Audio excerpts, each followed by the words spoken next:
Let's look at how to upload our data. In your workspace, select the project that you want to upload your data to, and click Dataset on the sidebar. Before we upload, one thing to note is that if you plan to upload your annotations, you need to upload your data first.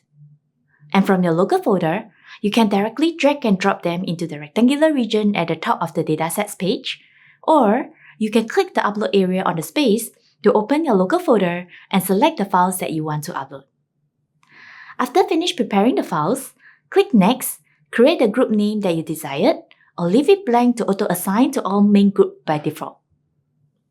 Now, click Upload Files and wait for it to complete. We do support a variety of media files, including PNG and JPEG for images, as well as MP4 for videos. Take note that each image has a 10 MB limit, and your account plans is entitled to a different amount of data to upload. After the process is completed, we can now see that our data has been successfully uploaded. If you have a large dataset to upload, we would recommend that you do so via our Datature CLI or SDK.